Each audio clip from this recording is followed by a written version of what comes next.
Imagine um vagabundo de 30 anos, com o casaco surrado e os sapatos furados, dormindo em abrigos para sem-teto na Viena de 1909. Esse homem, que passava os dias pintando cartões postais medíocres para turistas e fugindo do serviço militar, é a mesma figura que décadas depois faria o mundo inteiro tremer. A história de Adolf Hitler é frequentemente contada a partir do momento em que ele assume o poder.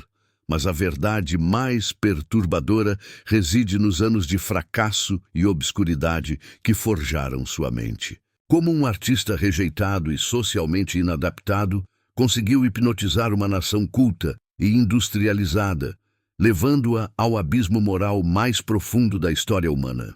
A ascensão do Führer não foi um acidente inevitável do destino, mas uma série de eventos improváveis, sorte macabra e manipulação psicológica de massa. Pouca gente sabe, mas durante 7 anos, Hitler foi oficialmente um apátrida, um homem sem nacionalidade, temendo ser deportado da Alemanha de volta para a Áustria, onde era procurado por deserção.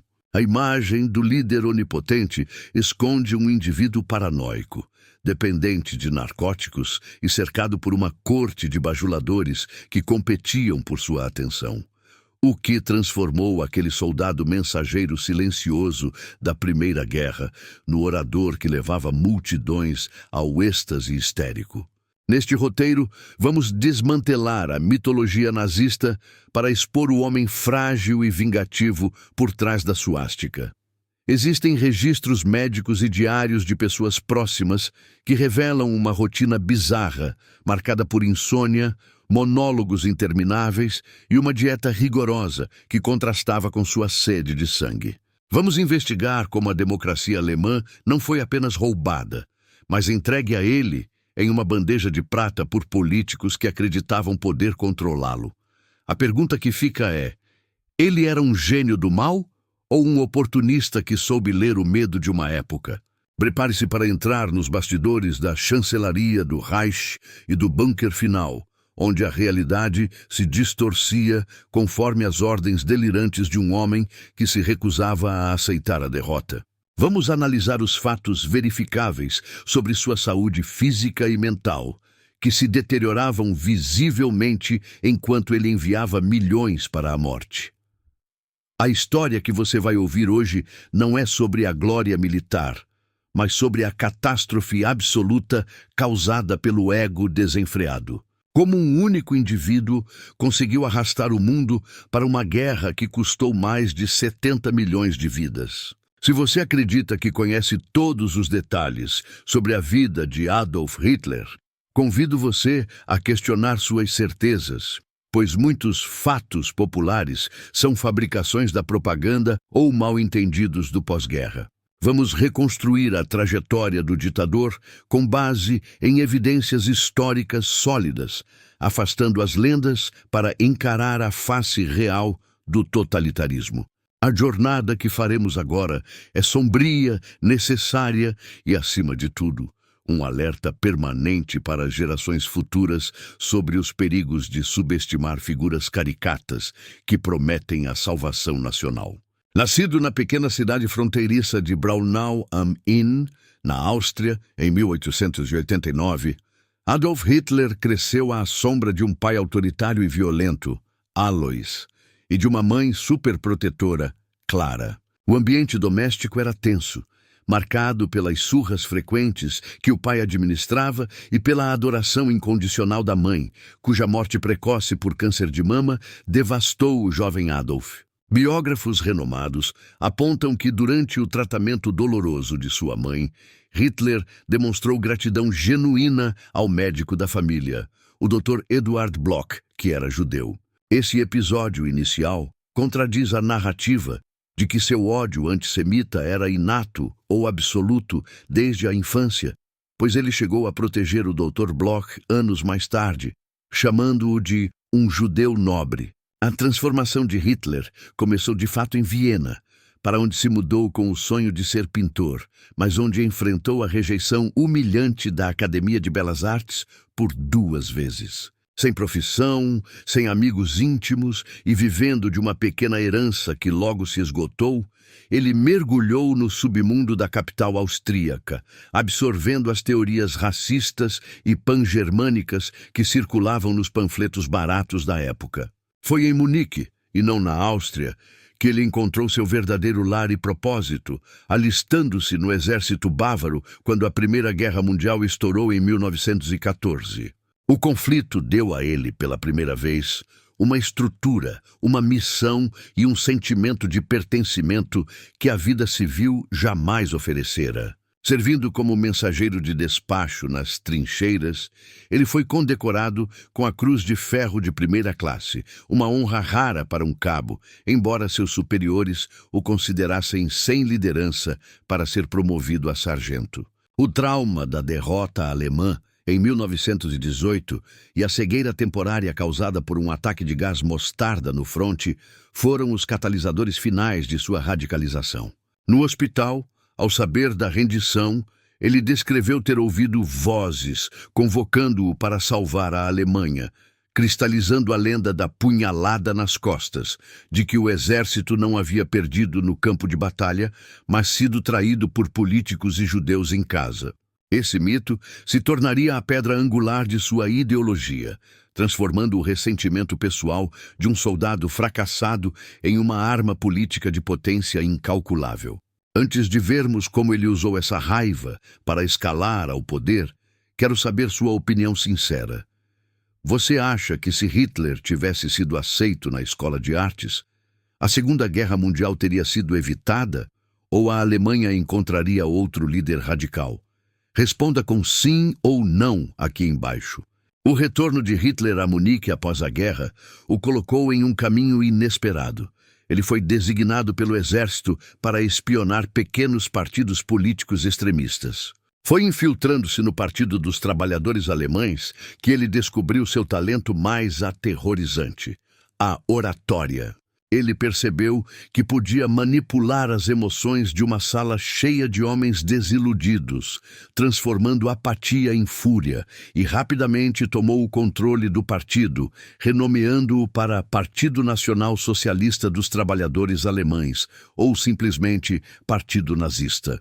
Sua tentativa inicial de tomar o poder à força, no famoso Putsch da cervejaria em 1923, foi um fracasso tático completo que resultou na morte de vários seguidores e em sua prisão.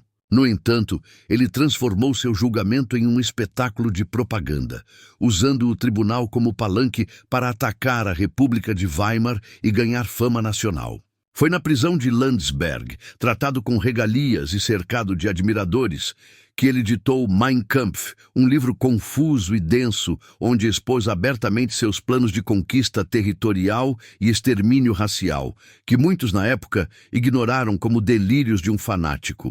Após sair da prisão, Hitler mudou a estratégia. Em vez de golpes armados, ele usaria a própria democracia para destruí-la por dentro, construindo uma máquina política moderna e eficiente. A Grande Depressão de 1929 foi o combustível que faltava, pois o desespero econômico empurrou a classe média e os desempregados para os braços do nazismo. Ao contrário da imagem de um administrador incansável, nos bastidores, Hitler era indisciplinado, acordava tarde, detestava a burocracia e passava horas assistindo filmes ou passeando com seus cães, deixando os detalhes do governo para subordinados que competiam para interpretar sua vontade.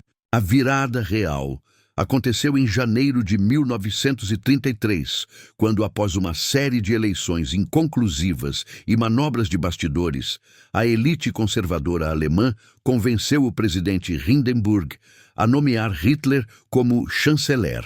Eles acreditavam arrogantemente que poderiam domar o agitador austríaco usando sua popularidade para seus próprios fins conservadores. Foi um erro de cálculo fatal. Em poucos meses, através do incêndio do Reichstag e da lei de habilitação, Hitler desmantelou as instituições democráticas, baniu a oposição e se tornou o ditador absoluto da Alemanha, sem disparar um único tiro de guerra civil. Quero agradecer profundamente a você que está acompanhando esta análise histórica complexa até aqui. Sua atenção aos detalhes é o que nos motiva a produzir este conteúdo. Continue assistindo, pois os próximos blocos revelarão a decadência física e mental do ditador durante a guerra e os segredos sombrios do bunker que poucos documentários mostram. Com o poder consolidado, Hitler iniciou o rearmamento da Alemanha e uma política externa agressiva que desafiou o Tratado de Versalhes, apostando que as potências europeias, traumatizadas pela Primeira Guerra, não reagiriam. A aposta funcionou repetidamente na Renânia, na Áustria e nos Sudetos, criando uma aura de infalibilidade ao redor do Führer, que passou a acreditar em sua própria divindade messiânica. No entanto, essa confiança excessiva o levou a cometer erros estratégicos colossais quando a Guerra Real começou, especialmente ao invadir a União Soviética em 1941, subestimando drasticamente a capacidade de resistência russa. Um aspecto pouco discutido, mas fundamental para entender a segunda metade da guerra, é o estado de saúde de Hitler e sua dependência química crescente. A partir de 1941, ele passou a ser tratado pelo Dr. Theo Morell, um médico controverso que injetava diariamente no ditador um coquetel de substâncias que incluía metanfetaminas, opiáceos e hormônios animais. Relatos de generais descrevem um Hitler com tremores incontroláveis na mão esquerda, oscilações de humor violentas e uma rigidez cognitiva que o impedia de aceitar retiradas táticas, condenando exércitos inteiros, como em Stalingrado, à aniquilação total. A reinterpretação histórica derruba o mito do gênio militar incompreendido pelos generais. Na verdade, foi a interferência constante e amadora de Hitler nas operações que acelerou a derrota alemã. Ele movia divisões fantasmas em mapas, recusava-se a ouvir relatórios de inteligência negativos e demitia qualquer comandante que ousasse falar a verdade sobre a situação no fronte. Enquanto a Alemanha era reduzida a escombros pelos bombardeios aliados, ele se isolava cada vez mais da realidade, focado em planos arquitetônicos grandiosos para uma Berlim que jamais existiria e na implementação acelerada do Holocausto. Uma curiosidade de bastidor macabra é que, mesmo com o Império desmoronando, Hitler mantinha hábitos de cordialidade bizarra com suas secretárias e cozinheiras, proibindo conversas sobre a guerra durante as refeições. Esse comportamento esquizofrênico, onde o homem que ordenava a morte de milhões se preocupava se a sopa estava muito quente, revela a desconexão psicótica completa em que ele vivia. A tensão no círculo íntimo aumentou drasticamente após o atentado de 20 de julho de 1944, que o deixou fisicamente ferido e psicologicamente convencido de que estava cercado por traidores em todos os lados. O desfecho se aproxima com a imagem claustrofóbica do Führerbunker, enterrado sob o jardim da chancelaria em Berlim, enquanto o Exército Vermelho avançava quarteirão por quarteirão. Foi ali, em um ambiente de concreto úmido e luz artificial, que o Reich de 1000 anos viveu seus últimos dias em uma atmosfera de festa apocalíptica e desespero. A decisão final de Hitler não foi lutar até o fim nas ruas, como ele exigia de seus soldados adolescentes, mas sim preparar uma saída que lhe poupasse da humilhação de ser exibido em uma jaula pelos soviéticos. Em 29 de abril de 1945, com os russos a poucos metros de distância, Hitler realizou seu último ato político e pessoal. Casou-se com Eva Braun, sua companheira de longa data, em uma cerimônia civil surreal dentro do bunker. Logo em seguida, ditou seu testamento político, no qual não demonstrou nenhum remorso pela destruição da Europa ou pelo genocídio judaico, culpando novamente os judeus e seus próprios generais pelo fracasso da Alemanha. Essa falta de insight ou arrependimento final confirma a natureza fanática de sua personalidade até o último suspiro, preso em sua própria teia de delírios. Na tarde de 30 de abril, Hitler e Eva Braun cometeram suicídio, Ele com um tiro na têmpora direita, ela com uma cápsula de cianeto, encerrando uma das vidas mais destrutivas da história. Seguindo suas ordens estritas, os corpos foram levados para o jardim da chancelaria, encharcados com gasolina e queimados até ficarem irreconhecíveis, para evitar que seu cadáver se tornasse um troféu soviético. A descoberta dos restos mortais pelos serviços de inteligência russos foi mantida em segredo por décadas, gerando inúmeras teorias da conspiração sobre uma possível fuga para a América do Sul. A verdade final sobre Adolf Hitler é que ele não foi um demônio sobrenatural, mas um produto humano de seu tempo, que explorou os piores instintos de uma sociedade ferida. O legado que ele deixou não é apenas a memória das ruínas e dos campos de extermínio, mas a lição permanente de que a democracia é frágil e pode ser desmantelada democraticamente por demagogos carismáticos. O insight perturbador é que Hitler não tomou o poder sozinho. Ele foi carregado nos ombros de milhões de pessoas comuns que escolheram o ódio como solução para seus problemas, provando que o mal muitas vezes é banal e participativo.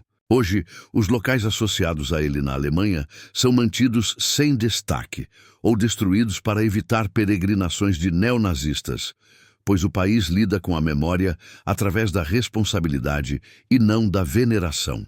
A história de Hitler nos força a olhar no espelho e perguntar: estamos imunes a novos encantadores de serpentes que prometem glória em troca de liberdade? A resposta depende da nossa vigilância constante contra a intolerância e o autoritarismo, onde quer que eles surjam. Qual é a lição mais importante que devemos tirar da ascensão e queda de Hitler para os dias de hoje? Deixe sua resposta nos comentários. Quero ler sua reflexão. Se este documentário trouxe fatos que você desconhecia, inscreva-se no canal para continuar explorando a verdade histórica. E agora, recomendo fortemente que você assista ao nosso vídeo sobre Stalin, o homem que derrotou Hitler, mas cujo regime também foi marcado pelo terror e pelo sangue.